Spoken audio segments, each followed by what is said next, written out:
대법원 2026년 1월 22일 선고 2022-214-040 전원합의체 판결 사건명 구상금 산업재해 보상보험법 제87조 제1항 본문에서 정한 제3자에 해당하는지 판단하는 기준 및 건설공사의 원수급인 등이 건설기계를 임차함과 아울러 임대인 또는 그 근로자로부터 건설기계의 운전 노무까지 제공받기로 하는 계약을 체결하고 그에 따라 건설기계 임대인 등이 건설 현장에서 건설기계를 운행하던 중 원수급인 등의 근로자에게 업무상 재해를 입힌 경우 건설기계 임대인 등이 산업재해보상보험법 제87조 제1항 본문의 제3자에 해당하는지 여부 소극 다수 의견 가 산업재해보상보험법 이하 산재보험법이라 한다.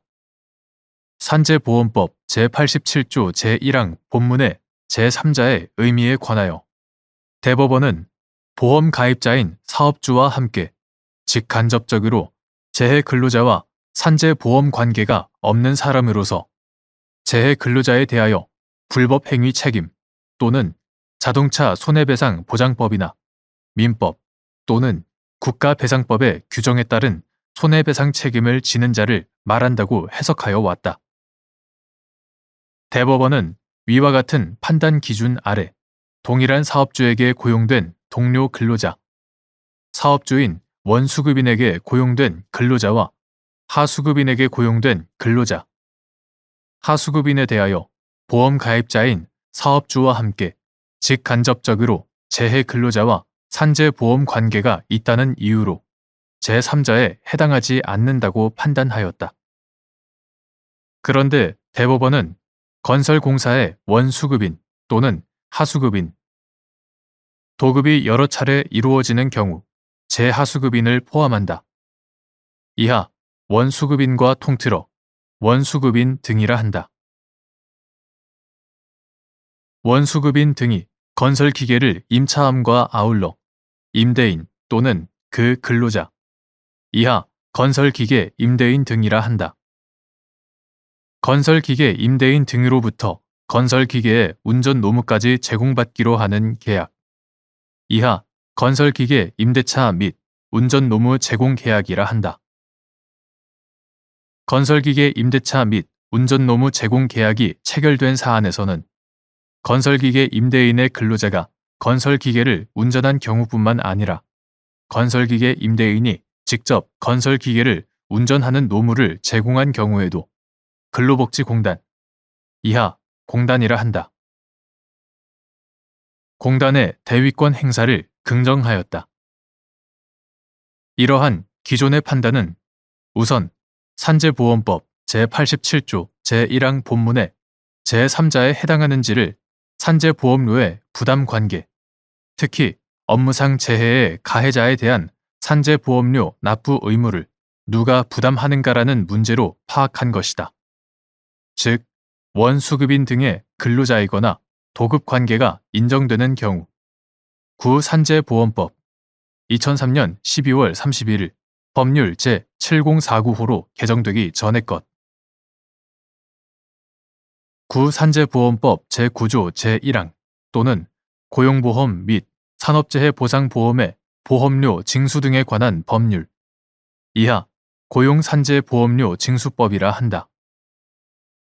고용산재보험료 징수법 제9조 제1항에 따라 보험료를 부담하는 사업주인 원수급인을 매개로 직간접적으로 재해 근로자와 산재보험 관계가 있다고 보았다.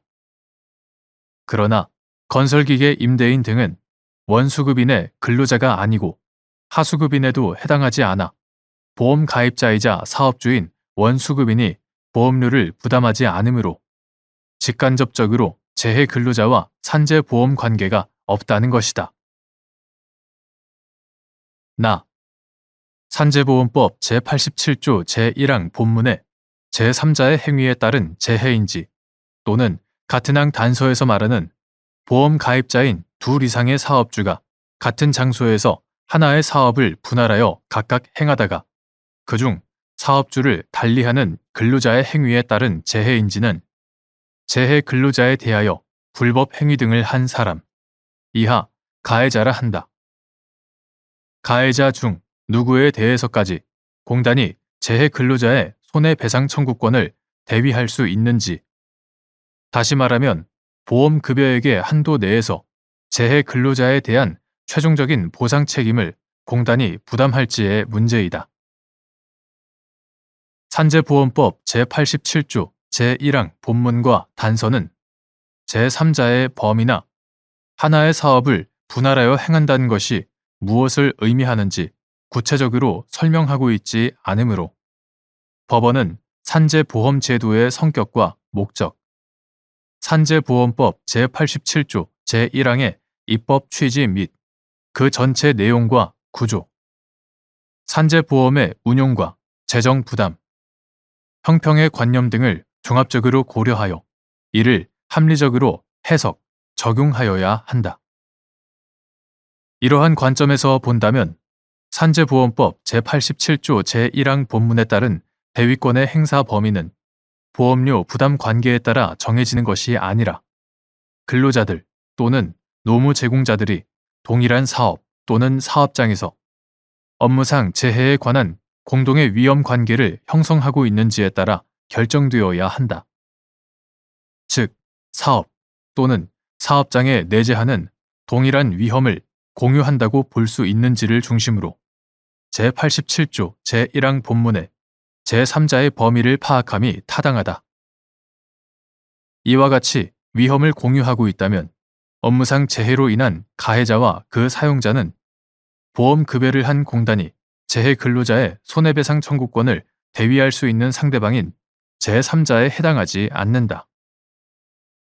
구체적으로 살펴보면 가해자와 재해 근로자, 가해자 또는 재해 근로자가 근로기준법상 근로자인 경우뿐만 아니라 산재보험법 제91조의 15에서 정한 노무 제공자인 경우도 포함한다. 이와 같다. 가해자가 재해 근로자의 사업주, 고용산재보험료 징수법 제9조 제1항 본문에 따라 원수급인이 보험 가입자인 사업주일 경우에 하수급인을 포함한다. 이와 같다. 사업주와 고용계약을 체결한 근로자가 아닌 때에도 재해 근로자와 동일한 사업주의 지휘, 명령 아래 그 사업주의 업무를 수행하는 과정에서 업무상 재해가 발생하였다면 가해자와 재해 근로자는 사업 또는 사업장에 내재하는 위험을 공유하였다고 볼 수 있다. 가해자와 재해 근로자가 한 작업은 지휘, 명령을 한 사업주가 행하는 사업에 편입되어 그 일부를 이루기 때문이다.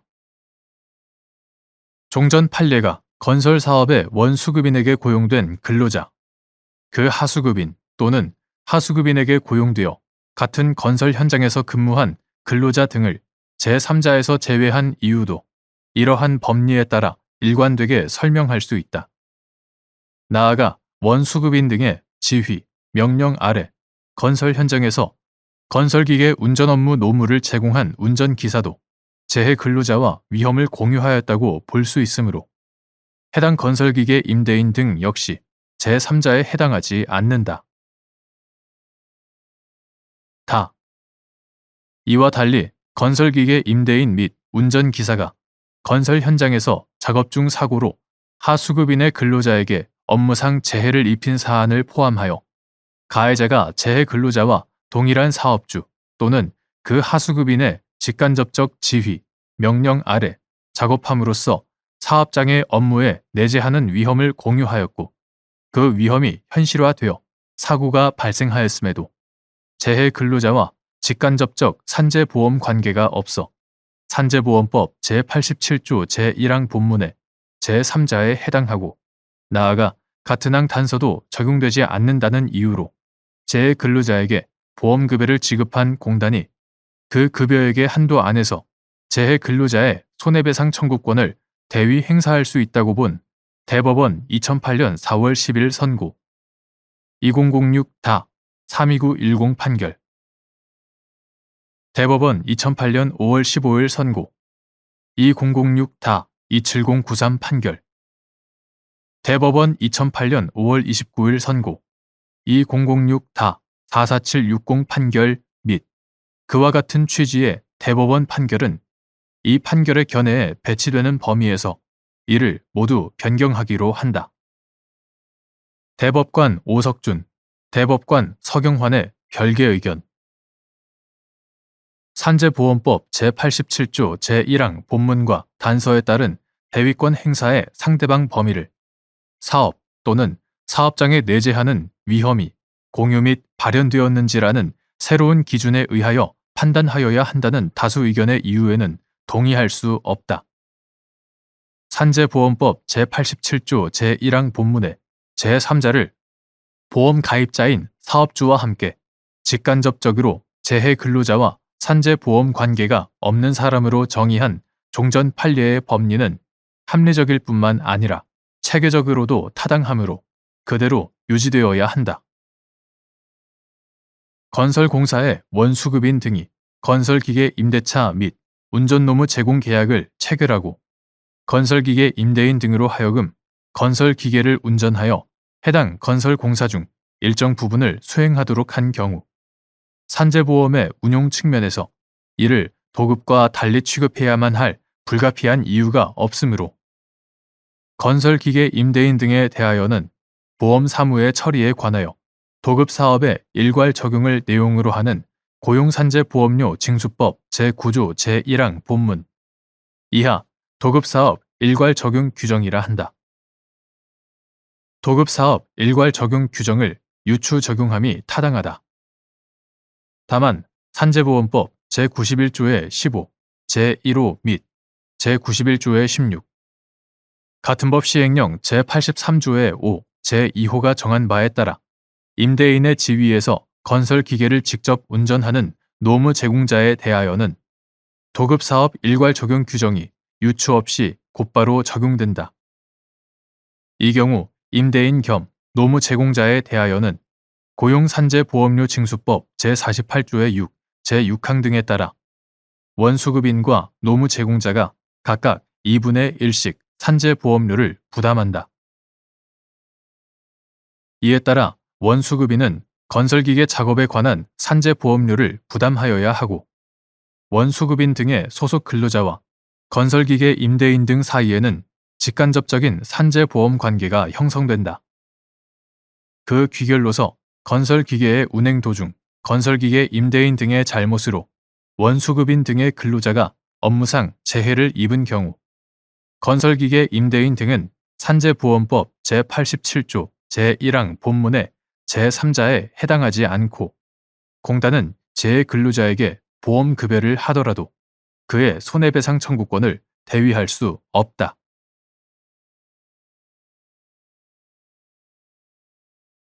대법원 2026년 1월 22일 선고. 2023-285162 전원 합의체 판결.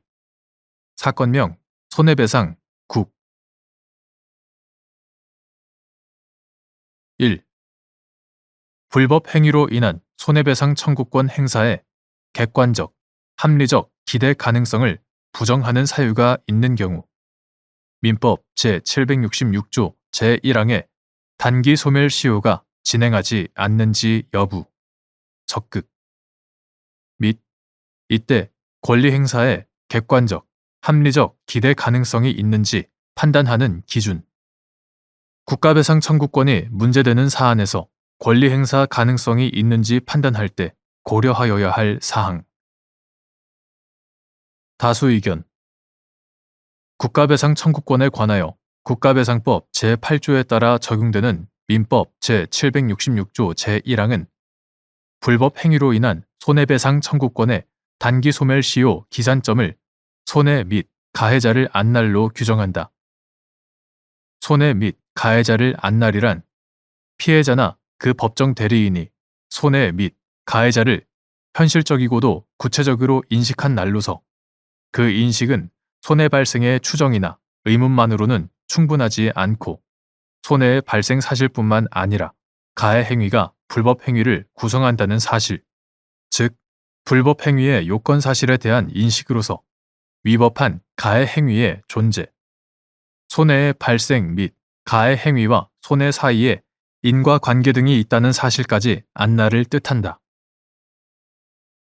민법 제166조 제1항은 소멸시효 기산점을 권리를 행사할 수 있는 때로 규정한다.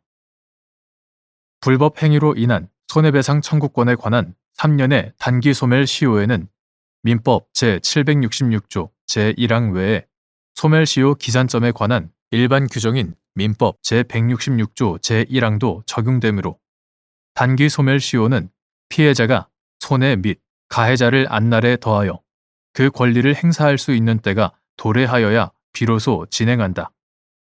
따라서 권리 행사를 가능하지 않게 하는 장애 사유가 있다면 민법 제766조 제1항의 단기 소멸시효는 진행하지 않는다. 여기서 권리 행사를 가능하지 않게 하는 장애 사유는 일반적으로 법률상 장애 사유를 의미하므로 권리자의 개인적 사정이나 권리 발생 및 권리 행사 가능성에 대한 부지 등 사실상 장애가 있다는 사정만으로 소멸시효가 진행되지 않는 것은 아니다. 다만 법률상 장애와 사실상 장애는 민법상 정의되거나 민법의 문헌에 근거를 두고 있지 않고 양자가 언제나 뚜렷하게 구별되지도 않는다. 법률상 장애와 사실상 장애의 구별에 따라 소멸시효 기산점을 판단하는 방식은 일반적으로 타당하나 그것이 어떠한 예외도 허용되지 않는 판단 방식이라고 할 수는 없다. 민법 제166조 제1항에 따른 소멸시효 기산점인 권리를 행사할 수 있는 때의 궁극적 판단 기준은 권리 행사의 객관적, 합리적 기대 가능성이다. 그러므로 불법 행위로 인한 손해배상 청구권 행사의 객관적, 합리적 기대 가능성을 부정하는 사유가 있다면 그것이 일반적으로 이해되는 법률상 장애 사유가 아니라도 민법 제766조 제1항의 단기 소멸시효가 진행하지 않는다고 보아야 한다. 이때 권리 행사에 객관적, 합리적 기대 가능성이 있는지는 소멸시효 제도의 취지와 더불어 권리의 목적과 성격, 채권자와 채무자의 특성과 상호관계, 사안의 유형과 맥락 등을 두루 규범적으로 고려하여 권리 행사가 문제되는 시점의 일반인을 기준으로 판단하여야 한다. 또한 국가배상 청구권이 문제되는 사안에서는 국가가 개인의 기본권 보장 의무를 저버린 채 오히려 국민에 대해 불법 행위를 저지름으로써 발생한 손해를 사후적으로 회복, 구제하기 위해 마련된 특별한 기본권이라는 국가배상 청구권의 특성을 고려할 필요가 있다. 나아가 공무원이 통상적인 공무수행 과정에서 개별적으로 불법 행위를 저지른 것이 아니라 이른바 과거사 사건과 같이 공무원들이 조직적으로 관여하여 불법 행위를 저질러 중대한 인권 침해가 발생하였고 이후 진실 규명의 어려움, 억압적 사회 분위기 등으로 국가배상 청구권 행사가 사실상 곤란하였다면 이러한 사정도 함께 참작하여야 한다. 일반적으로 법률의 부지나 잘못된 법률 해석은 권리 행사의 객관적, 합리적 기대 가능성을 부정하는 사유가 아니다. 하지만 국가배상 사건의 가해자인 국가가 국가배상 관련 법령을 제정, 집행하는 과정에서 국가배상의 법률 관계를 복잡하고 불명확하게 만들었고 그로 인하여 피해자인 국민이 자신의 권리 관계를 제대로 인식하지 못하여 그 권리를 행사하기 어렵게 된 경우에는 사후적인 법령 해석 결과 그 권리를 행사할 수 있었던 것으로 밝혀졌다는 이유로 법률 관계가 불명확하였던 이전 상황에서도 권리 행사 가능성이 있었다고 쉽사리 단정해서는 안 된다. 이 경우 권리 행사 가능성은 관련 법령의 내용 및 이에 따른 국가의 조치 등에 비추어 일반적인 피해자라면 국가를 상대로 권리를 행사할 것이라 객관적, 합리적으로 기대할 수 있었는가를 중심으로 국가 배상 제도의 목적과 피해자 보호 필요성 등을 함께 고려하여 신중하게 판단하여야 한다. 대법관 오경미의 별개 의견. 다수 의견이 제시한 권리행사의 객관적, 합리적 기대 가능성이라는 새로운 기준이나 별개 의견이 제시하는 소멸시효 항변에서의 권리남용 법리는 모두 정의와 형평이라는 신의 성실의 원칙에 기초한 것이지만 적용의 양상에 차이가 있다. 다수 의견은 소멸시효 기산점의 확정 단계에서 법률상 장애와 사실상 장애의 구분 기준에 신의 성실의 원칙을 적용한 것인데 반해 별개 의견은 선례에 따라 위 구분 기준을 유지하되 사실상 장애로 권리 행사에 객관적, 합리적 기대 가능성이 없는 사안이라면 이는 객관적으로 채권자가 권리를 행사할 수 없는 장애 사유가 있었던 경우로서 선례가 소멸시효 완성 주장이 권리남용에 해당하여 허용할 수 없는 때로 인정하는 전형적인 사유라고 보는 것이다. 후자의 방법이 신의 성실의 원칙을 적용하는 본래적 모습이다. 이를 통해 소멸시효 기산점의 판단에서 법적 안정성을 도모하고 나아가 보편적 법리로서 다양한 과거사 사건 피해자들을 총체적으로 구제할 수 있는 장점이 있다. 대법관 노태악의 반대 의견. 다수 의견이 들고 있는 권리 행사의 객관적, 합리적 기대 가능성이라는 판단 기준은 소멸시효 제도의 취지나 현재까지 확립된 법리에 정면으로 반하는 것으로 모호하고 불명확한 기준으로 인하여 법률상 장애와 사실상 장애의 구별에 혼란을 가져온다. 또한 민법상 소멸시효에 관한 다른 규정들, 즉 미성년자의 성적 침해로 인한 손해배상 청구권의 소멸시효 규정이나 시효 정지 제도와의 관계에 비추어 보더라도 균형이 맞지 아니한다. 특정 사건에만 적용하고자 소멸시효 기산점의 예외를 무리하게 확장하는 것은 예외 이론의 남용이다. 2.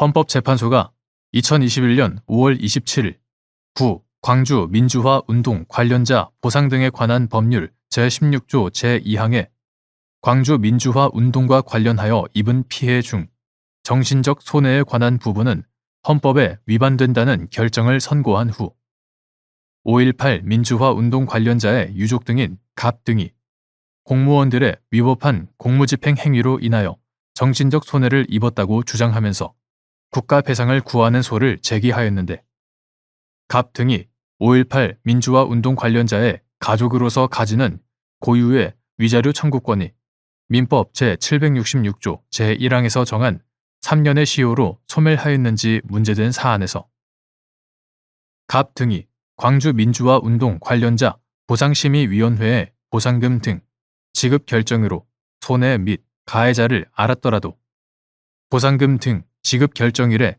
자기 고유의 위자료 청구권을 행사할 것을 객관적, 합리적으로 기대할 수 있었다고 평가할 수는 없고 갑 등에게는 헌법재판소의 위헌 결정이 있기까지 고유의 위자료 청구권을 행사할 수 없었던 장애 사유가 존재하였다고 보아야 하므로 위헌 결정일로부터 3년이 경과하기 전에 소를 제기한 이상 갑 등의 가족 고유의 위자료 청구권에 관한 소멸시효는 완성되지 않았다고 한 사례.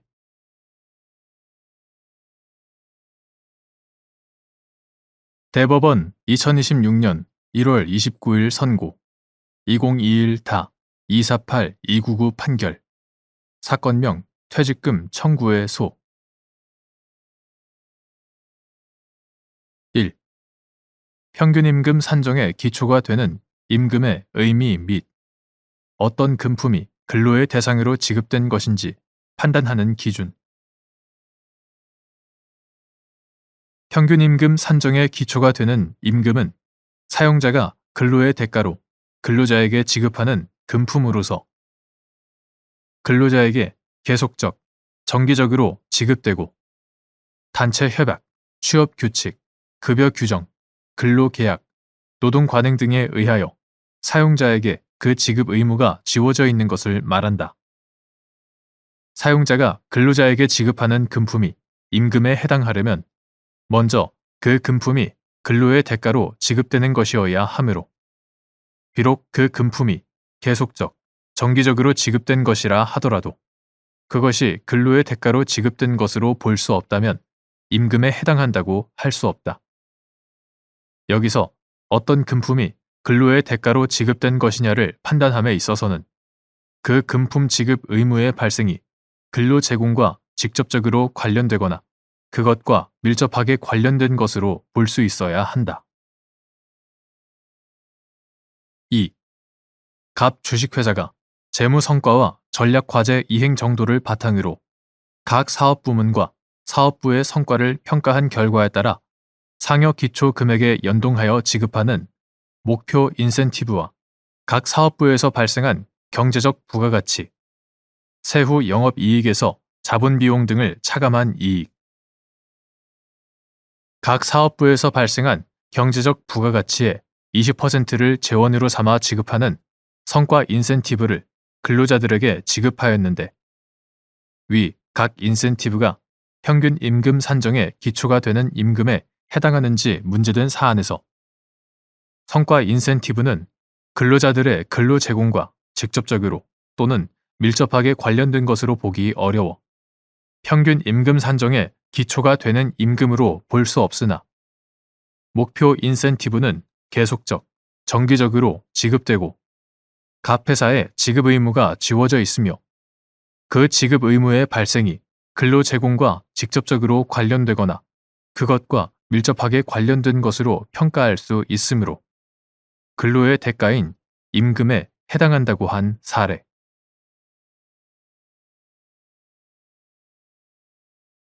대법원 2026년 1월 29일 선고 2022-255454 판결 사건명 임금, 퇴직금, 임금 청구 등 1. 기업의 내부에 존재하는 특정의 관행이 근로계약의 내용을 이루고 있다고 인정하기 위한 요건. 기업의 내부에 존재하는 특정의 관행이 근로계약의 내용을 이루고 있다고 하기 위하여는 그러한 관행이 기업 사회에서 일반적으로 근로관계를 규율하는 규범적인 사실로서 명확히 승인되거나 기업의 구성원에 의하여 일반적으로 아무도 이의를 제기하지 아니한 채 당연한 것으로 받아들여져서 기업 내에서 사실상의 제도로서 확립되어 있다고 할 수 있을 정도의 규범 의식에 의하여 지지되고 있어야 한다. 2. 평균 임금 산정의 기초가 되는 임금의 의미 및 어떤 금품이 근로의 대상으로 지급된 것인지 판단하는 기준. 평균 임금 산정의 기초가 되는 임금은 사용자가 근로의 대가로 근로자에게 지급하는 금품으로서 근로자에게 계속적, 정기적으로 지급되고 단체 협약, 취업 규칙, 급여 규정, 근로 계약, 노동 관행 등에 의하여 사용자에게 그 지급 의무가 지워져 있는 것을 말한다. 사용자가 근로자에게 지급하는 금품이 임금에 해당하려면 먼저 그 금품이 근로의 대가로 지급되는 것이어야 하므로 비록 그 금품이 계속적, 정기적으로 지급된 것이라 하더라도 그것이 근로의 대가로 지급된 것으로 볼 수 없다면 임금에 해당한다고 할 수 없다. 여기서 어떤 금품이 근로의 대가로 지급된 것이냐를 판단함에 있어서는 그 금품 지급 의무의 발생이 근로 제공과 직접적으로 관련되거나 그것과 밀접하게 관련된 것으로 볼 수 있어야 한다. 3. 갑 주식회사가 매년 단기 순이익 실현을 지급 조건으로 하여 노동조합과 합의한 경영성과 항목의 목표 달성률에 따라 산정한 특별 성과급을 근로자들에게 장기간 지급하였는데 위 특별 성과급이 평균 임금 산정의 기초가 되는 임금에 해당하는지 문제된 사안에서 갑 회사가 노동관행에 의하여 특별 성과급을 매년 한 차례씩 지급할 의무가 있었다고 보기 어렵고 위 특별 성과급은 근로의 대가인 임금이라기보다는 단기 순이익 실현이라는 특수한 경영 성과를 전제로 하여 그 성과를 근로자들에게 분배하는 성격의 금품으로 보이므로 평균 임금 산정의 기초가 되는 임금으로 볼 수 없다고 한 사례.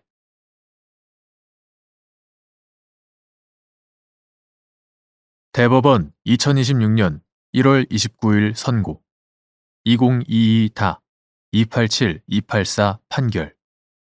사건명 손해배상 기 1. 상법 제682조 제1항에서 정한 보험자 대위권의 규정 취지.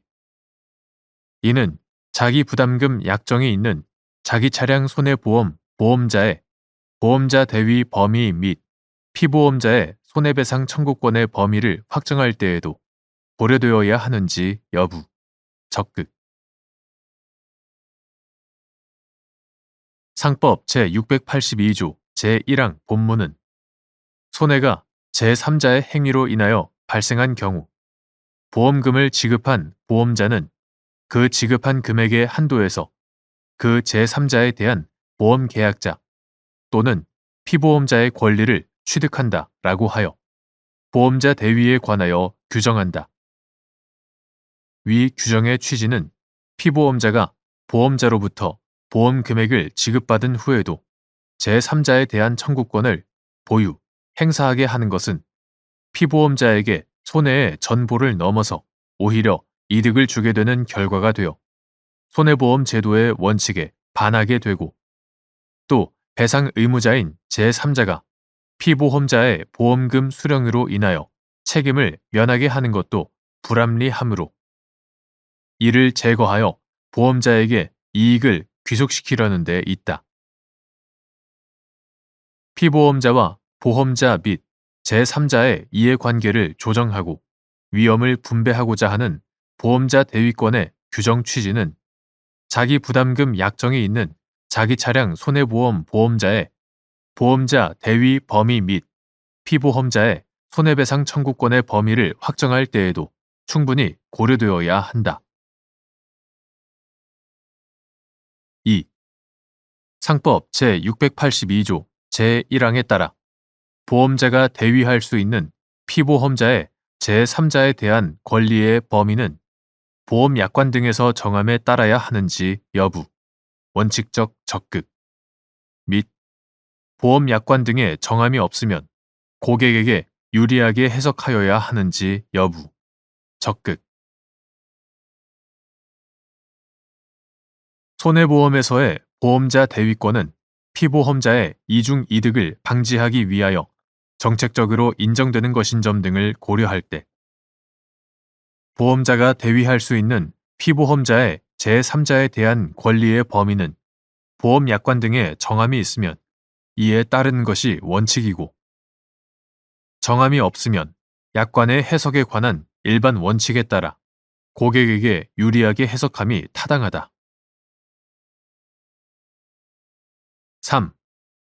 보험약관의 해석에서 객관적, 획일적 해석의 원칙.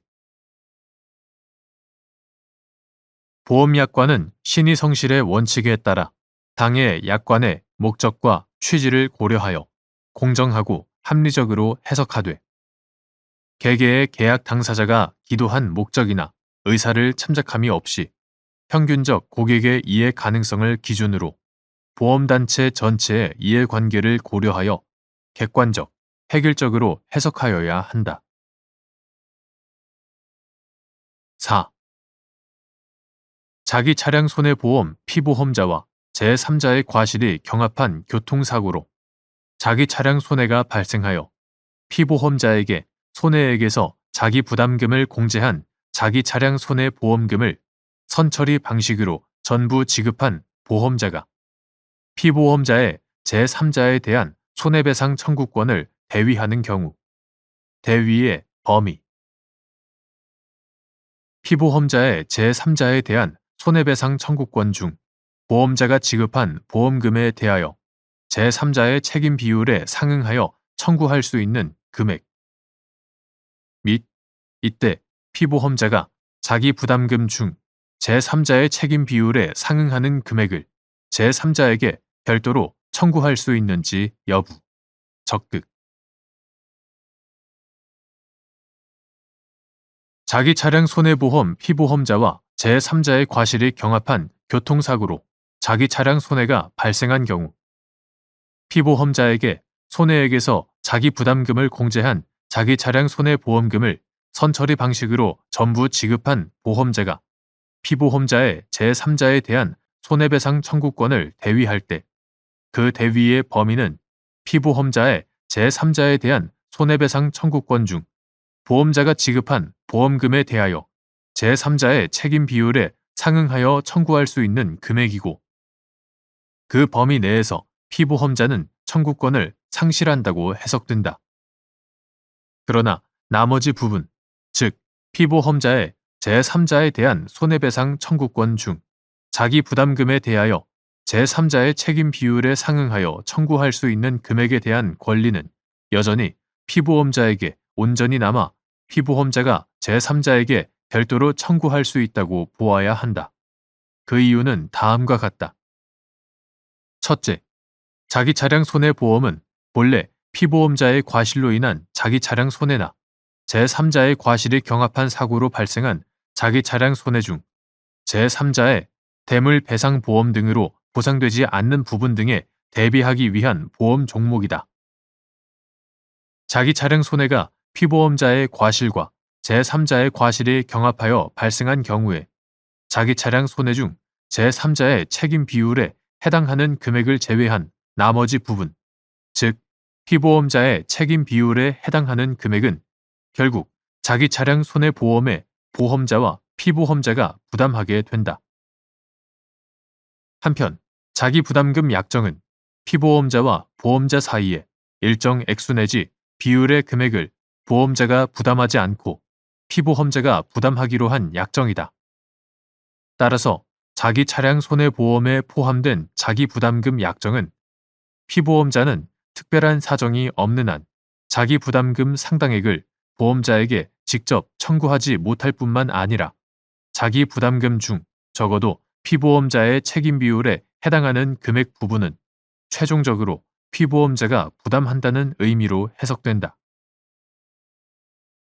보험자 대위 제도의 취지와 자기 부담금 약정의 내용에 비추어 보험자로부터 자기 부담금 상당액을 공제한 자기 차량 손해보험금을 지급받은 피보험자는 제3자를 상대로 자기 부담금 중 제3자의 책임 비율에 해당하는 부분에 관하여 배상 책임의 이행을 구하는 것은 변론으로 하고 특별한 사정이 없는 한 자기 부담금 상당액 중 자기의 책임 비율에 상응하는 금액 부분에 관하여는 제3자를 상대로 그에 해당하는 배상 책임의 이행을 구할 수는 없다고 보아야 한다. 만일 그렇지 않고 피보험자가 보험자와의 관계에서 자기 부담금 상당액을 부담하기로 약정하고도 자기 부담금 상당액 중 자기의 책임 비율로 인한 손해 부분까지 보상받지 못한 남은 손해액이라고 보아 제3자를 상대로 배상 책임을 이행할 것을 청구하여 그 부분에 대한 보험자의 보험자 대위를 제한함으로써 결국 이 부분을 보험자에게 부담시킨다면 피보험자는 이를 통해 보험 계약에서 보장한 것 이상의 이익을 누리면서 보험자는 약정한 것 이상을 부담하게 하는 결론에 이르게 되어 부당하다. 둘째, 한편 피보험자가 자기 부담금 상당액 중 제3자의 책임 비율에 상응하는 금액 부분까지 제3자에게 별도로 청구하지 못한다고 볼 이유는 없다. 자기 부담금 약정에 따르더라도 자기 부담금 중 피보험자 책임 비율에 상응하는 금액 부분과 달리 제3자의 책임 비율에 상응하는 금액 부분은 제3자로부터 전부받을 수 있는 부분으로서 피보험자가 반드시 최종적으로 부담하여야 한다는 결론이 도출되는 것은 아니다. 또한 이 부분에 관하여 피보험자의 손해배상 청구권을 인정하더라도 보험자는 여전히 지급한 보험금 중 제3자의 책임 비율에 상응하는 금액 부분에 대하여는 보험자 대위를 할 수 있으므로 자기부담금 약정 취지에 반하여 보험자에게 그 부담이 부당하게 전가된다고 보기도 어렵다. 나아가 보험자는 보험금으로 지급한 금액의 한도 내에서 피보험자를 대위할 뿐 지급하지 않은 자기 부담금 상당액까지 포함하여 보험금을 지급한 것으로 의제하여 이를 기준으로 피보험자를 대위할 수는 없으므로 자기 부담금 상당액 중 제3자의 책임 비율에 상응하는 부분에 관하여까지 피보험자의 제3자에 대한 손해배상 청구권을 인정하지 않는다면 경우에 따라 제3자가 손해배상 책임 중 일부를 면탈하는 문제가 발생하여 보험자 대위 제도 취지에 반할 우려가 있다. 셋째, 이와 같은 보험자 대위 제도의 취지와 피보험자와 보험자 및 제3자의 이해관계를 종합적으로 고려하여 자기 차량 손해보험 약관상 자기 부담금에 관한 부분과 보험자의 대위 범위에 관한 부분을 객관적, 획일적, 체계적으로 해석하여 보면 보험자가 피보험자에게 선처리 방식으로 손해액에서 자기 부담금을 공제한 자기 차량 손해보험금을 전부 지급하였을 경우 과실상계 등에 의하여 제한된 제3자의 손해배상 책임액에 대한 보험자와 피보험자의 권리는 전체 손해액 중 보험자와 피보험자가 각각 부담한 보험금과 자기 부담금의 비율에 비례하여 안분되어 보험자가 지급한 보험금에 대하여 제3자의 책임 비율에 상응하는 금액의 범위 내에서 피보험자의 권리를 대위하고 피보험자는 자기 부담금에 대하여 제3자의 책임 비율에 상응하는 금액 상당의 손해의 배상을 제3자에게 별도로 청구할 수 있다고 해석함이 합리적이다.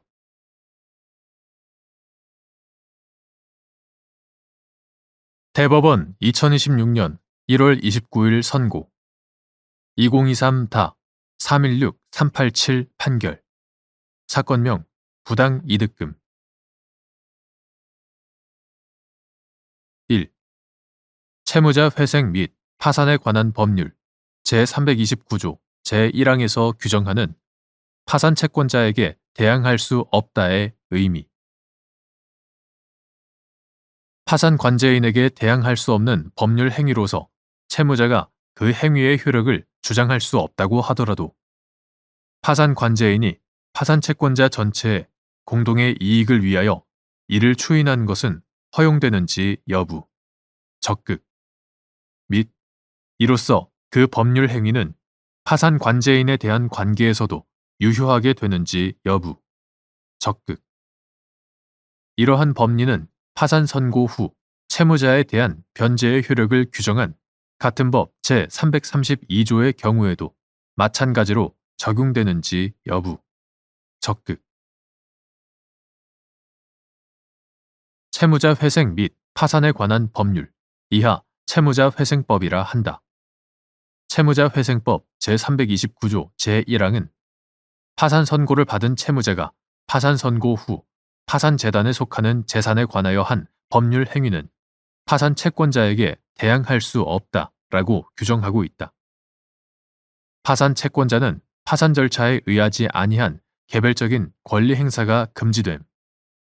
채무자 회생법 제424조 참조 파산 절차에 의하지 아니한 개별적인 권리 행사가 금지됨에 비추어 볼 때 위 규정에서 파산 채권자에게 대항할 수 없다고 함은 파산 채권자 전체의 공동의 이익을 위하여 선량한 관리자의 주의로서 그 직무를 수행하는 파산 관제인에게 대항할 수 없음을 의미한다. 한편 파산 관제인에게 대항할 수 없는 법률 행위로서 채무자가 그 행위의 효력을 주장할 수 없다고 하더라도 파산 관제인이 파산 채권자 전체의 공동의 이익을 위하여 이를 추인한 것은 허용되고 이로써 그 법률 행위는 파산 관제인에 대한 관계에서도 유효하게 된다. 이러한 법리는 파산 선고 후 채무자에 대한 변제의 효력을 규정한 채무자회생법 제332조의 경우에도 마찬가지로 적용된다. 2. 갑이 을 지역주택조합과 아파트 공급 계약을 체결한 후 병은행으로부터 대출을 받아 중도금을 지급하였고 그 후 갑에 대하여 파산이 선고되자 을 조합은 아파트 공급 계약을 해제한 다음 공급 계약 규정에 따라 병은행에 중도금 대출액 상당을 직접 지급하였는데 파산 관제인인 정이 파산 채권자에 불과한 병은행이 을 조합으로부터 대출금 상당을 지급받아 법률상 원인 없이 이익을 얻고 정에게 같은 금액 상당의 손해를 가하였다고 주장하며 병은행을 상대로 부당이득 반환을 구한 사안에서 을 조합이 병은행에 중도금 대출액 상당을 직접 지급함으로써 을 조합의 갑에 대한 분담금 반환 채무의 변제뿐 아니라 갑의 병은행에 대한 대출금 반환 채무의 변제도 이루어지는데, 위 각 변제는 채무자 회생 및 파산에 관한 법률 제332조 제2항 및 제329조 제1항에 따라 파산 관제인인 정에게 대항할 수 없으나, 다만 이 경우 정이 병은행을 상대로 대출금 반환 채무 상당의 부당이득 반환 소송을 제기한 것은 을 조합의 변제에 따라 이루어지는 갑의 변제 수령만을 추인한 것으로 평가할 수 있고, 이로써 정은 을 조합이 병은행에 반환한 대출액 상당의 을 조합에 대한 분담금 반환 채권이 소멸하는 손해를 입게 되었다고 볼 수 있으므로 법률상 원인 없이 대출금 상당액을 지급받은 병은행은 정에게 이를 부당이득으로 반환할 의무가 있다고 한 사례.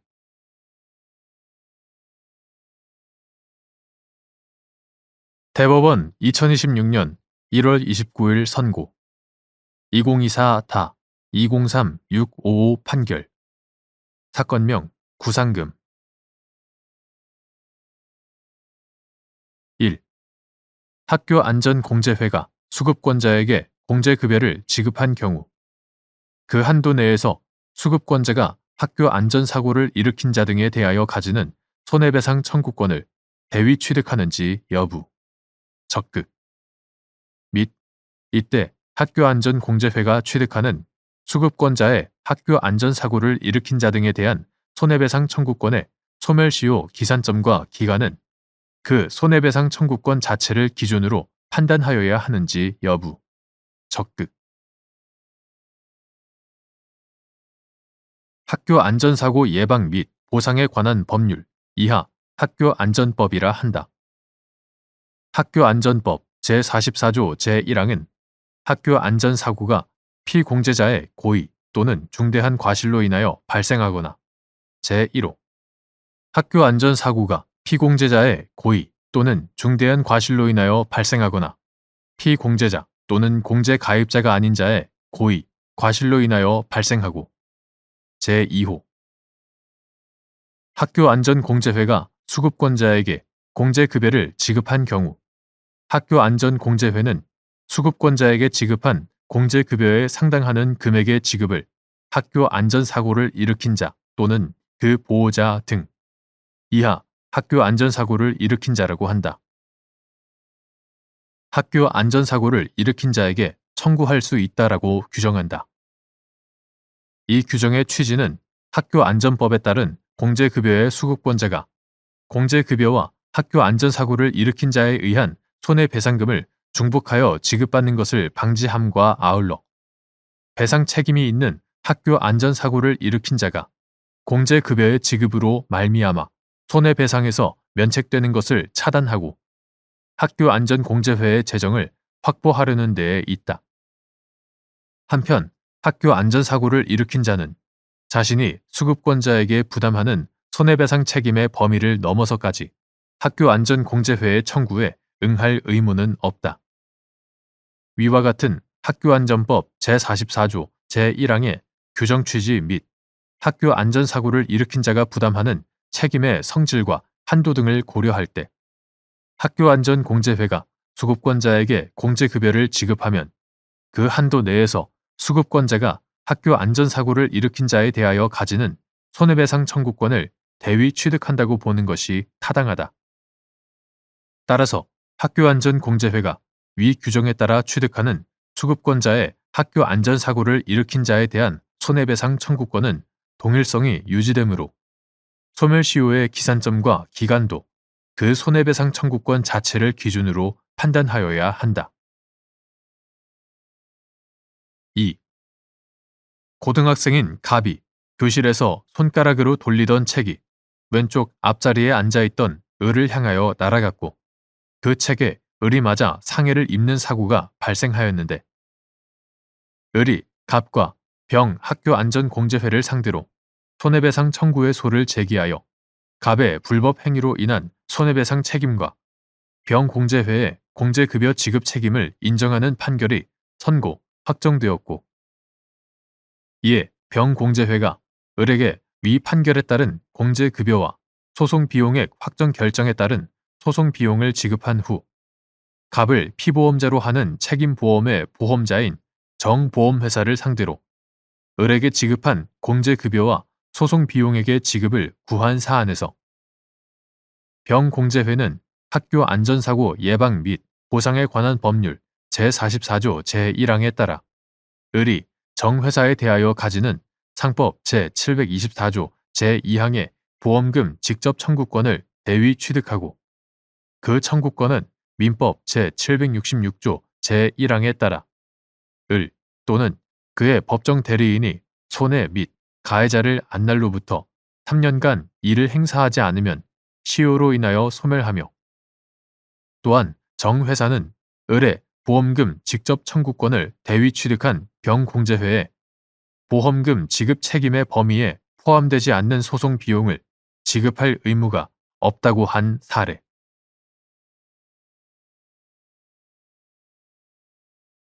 대법원 2026년 1월 29일 선고 2024타 236327 판결 사건명 건물 철거 및 토지 인도 토지 또는 그 지상 건물의 소유권이 강제 경매로 그 절차상 매수인에게 이전되는 경우 관습법상 법정 지상권의 성립 요건인 토지와 지상 건물이 동일인에게 속하였는지를 판단하는 기준 시기 강제 경매 개시 결정으로 압류의 효력 발생 시 및 강제 경매 개시 결정 이전에 가압류가 되어 있다가 본압류로 이행된 경우 그 판단의 기준 시기 최초 가압류의 효력 발생 시 강제 경매를 위한 압류나 그로 이행된 가압류가 있기 이전에 다른 가압류나 체납처분 압류가 있었다가 그 후 강제 경매로 말소된 경우 관습법상 법정 지상권의 성립을 판단하는 기준 시기 선행 가압류나 체납처분 압류 당시 토지 또는 그 지상 건물의 소유권이 강제 경매로 인하여 그 절차상 매수인에게 이전되는 경우에는 그 매수인이 소유권을 취득하는 매각 대금의 완납시가 아니라 강제 경매 개시 결정으로 압류의 효력이 발생하는 때를 기준으로 토지와 지상 건물이 동일인에게 속하였는지에 따라 관습법상 법정 지상권의 성립 여부를 가려야 하고 강제 경매의 목적이 된 토지 또는 그 지상 건물에 대하여 강제 경매 개시 결정 이전에 가압류가 되어 있다가 그 가압류가 강제 경매 개시 결정으로 인하여 본 압류로 이행되어 경매 절차가 진행된 경우에는 애초 가압류의 효력이 발생한 때를 기준으로 토지와 그 지상 건물이 동일인에게 속하였는지에 따라 관습법상 법정 지상권의 성립 여부를 판단하여야 한다.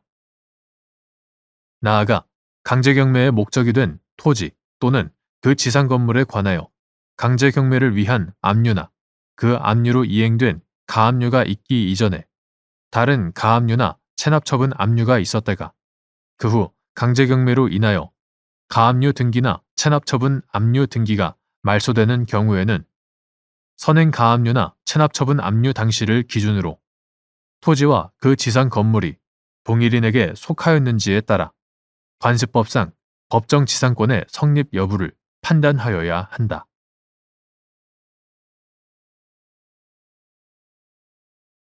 대법원 2026년 1월 29일 선고 2024다 292464 판결 사건명 부당 이득금 1. 어떤 급여가 민법 제746조의 불법 원인 급여에 해당하고 급여자에게 불법 원인이 있는 경우 급여자가 그 반환을 구할 수 있는지 여부 원칙적 소급 급여자와 수익자 모두에게 불법 원인이 존재하는 경우, 소익자와 급여자의 불법성의 정도에 따라 급여자의 반환 청구가 허용될 수 있는지 여부, 적극. 그 밖에도 불법 원인 급여의 반환 청구를 부정하고 불법 원인의 형성에 관여한 수익자에게 그 급여의 보유를 종국적으로 인정하는 것이 공평의 이념과 신의성실의 원칙에 어긋나는 특별한 사정이 있는 경우, 예외적으로 수익자에 대한 반환 청구가 허용되는지 여부, 적극, 및 그 판단 기준. 민법 제746조는 불법의 원인으로 인하여 재산을 급여한 때에는 그 이익의 반환을 청구하지 못한다고 규정하고 있다. 불법의 원인으로 급여가 이루어졌음에도 부당이득 일반의 법리에 따라 그 반환 청구를 인정하는 것은 법의 이념에 어긋나는 행위를 한 사람의 주장을 시인하고 이를 보호하는 것이 되어 공평의 이념에 입각하고 있는 부당이득 제도의 근본 취지에 어긋날 뿐만 아니라 신의성실의 원칙 등 법률 전체의 이념에도 반하게 된다. 이러한 배경 아래 민법 제746조는 사회적 타당성이 없는 행위를 한 사람을 법의 보호 영역 외에 두어 스스로 한 급여의 복구를 어떠한 형식으로도 소구할 수 없다는 법의 이상을 표현하고 있는데, 이 규정에는 공평의 이념과 신의성실의 원칙이 이미 내포되어 있다. 민법 제746조의 문헌에 의하면 어떤 급여가 불법 원인 급여에 해당하고 급여자에게 불법 원인이 있는 경우에는 수익자에게 불법 원인이 있는지 여부나 수익자의 불법 원인의 정도 내지 불법성이 급여자의 그것보다 큰지를 막론하고 급여자는 그 불법 원인 급여의 반환을 구할 수 없는 것이 원칙이다. 그러나 급여자와 수익자 모두에게 불법 원인이 존재하는 경우 수익자의 불법성이 급여자의 그것보다 현저히 크고 그에 비하여 급여자의 불법성은 미약하다면 공평과 신의성실의 원칙에 비추어 급여자의 반환 청구가 허용될 수 있다. 이 역시 민법 제746조의 해석에 공평의 이념과 신의성실의 원칙이 반영된 것이다. 나아가 그 밖에도 불법 원인 급여의 반환 청구를 부정하고 불법 원인의 형성에 관여한 수익자에게 그 급여의 보유를 종국적으로 인정하는 것이 공평의 이념과 신의성실의 원칙에 어긋난다는 특별한 사정이 있는 경우에는 예외적으로 수익자에 대한 불법 원인 급여의 반환 청구가 허용된다고 보아야 한다. 이와 같은 반환 청구를 허용할 것인지는 급여가 이루어진 목적과 경위, 급여의 원인이 된 불법의 내용, 급여의 원인 행위를 불법으로 하는 규범의 목적과 보호 대상, 급여자 또는 수익자가 불법 원인 형성에 관여하게 된 동기와 내용, 급여에 대한 반환 청구의 주체, 반환되는 급여의 실질적인 귀속 주체, 급여의 반환 청구 허용이 불법의 억제에 미치는 영향 등 관련 사정을 종합적으로 고려하여 불법 원인 급여 제도의 취지에 비추어 판단하여야 한다. 2. 갑 주식회사가 부실 채권 및 부동산 투자 사업에 필요한 자금을 조달한다는 명목으로 유사 수신 행위를 통해 다수의 투자자를 모집하여 수천억 원을 조달하였고, 을 등은 갑 회사와 함께 투자자를 모집하면서 유치한 자금에 비례하여 갑 회사로부터 영업수당을 지급받았는데, 이후 갑 회사에 대한 회생 절차가 개시되어 관리인으로 선임된 병이 을 등을 상대로 위 영업수당 지급 약정의 부존재 또는 무효를 이유로 영업수당에 대한 부당이득 반환을 구한 사안에서 을 등은 재반 사정에 비추어 불법 원인 급여의 법리를 이유로 영업수당의 반환을 거부할 수 없다고 한 사례.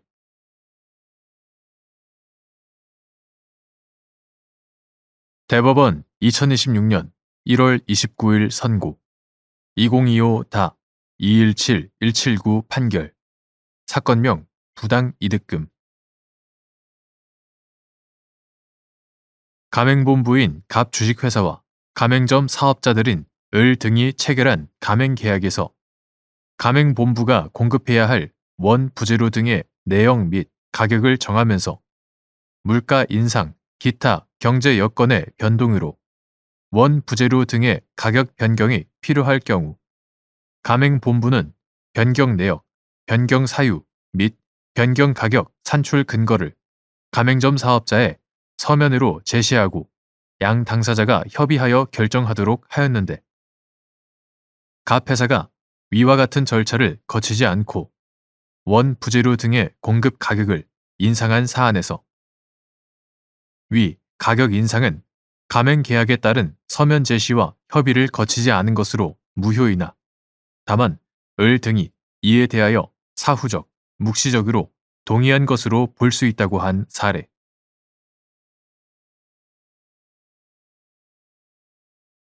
대법원 2016년 1월 29일 선고 2025-218-322 판결 사건명 하자 보수 보증금 등 채권자가 채무자에 대한 회생 절차 개시 결정으로 중단된 회생채권 관련 소송 절차를 수개하였음에도 청구 취지를 회생채권 확정을 구하는 것으로 변경하지 않는 경우 법원이 취하여야 할 조치 및 이는 소송 절차 수개 이후 회생 절차 종결 결정이 있었더라도 마찬가지인지 여부 적극 채무자 회생 및 파산에 관한 법률 제59조 제1항, 제118조, 제131조 등에 따르면 회생 절차 개시 결정이 있는 때에는 채무자의 재산에 관한 소송 절차가 중단되고 회생 절차 개시 전에 원인으로 생긴 재산상 청구권이나 회생 절차 개시 후에 불이행으로 인한 손해배상금 청구권 등 회생 채권에 관하여는 특별한 규정이 없는 한 회생 계획에 규정된 바에 따르지 아니하고 변제받는 등 회생 절차 외에서 개별적인 권리 행사를 할 수 없다. 채무자에 대한 회생 절차 개시 결정으로 중단된 회생 채권 관련 소송 절차를 회생 채권자가 수개하는 경우에는 회생 채권 확정을 구하는 것으로 청구 취지 등을 변경하여야 하며 법원이 종전 청구 취지대로 채무의 이행을 명하는 판결을 할 수는 없다. 만일 회생 채권자가 이를 간과하여 청구 취지 등을 변경하지 않으면 법원은 원고에게 변경의 필요성을 지적하여 위와 같이 청구 취지 등을 변경할 의사가 있는지 성명하여야 한다.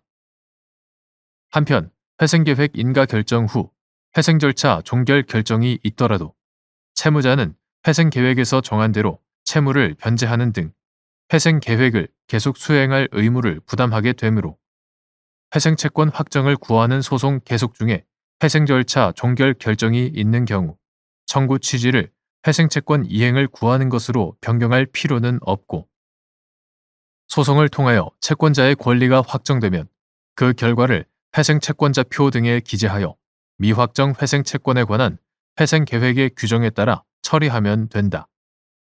그런데도 채권자가 청구 취지를 회생채권 이행을 구하는 것으로 변경하고 그에 따라 법원이 회생채권 이행을 명하는 판결을 선고하였다면 이는 회생계획 인가 결정과 회생절차 종결 결정의 효력에 반하는 것이어서 위법하다.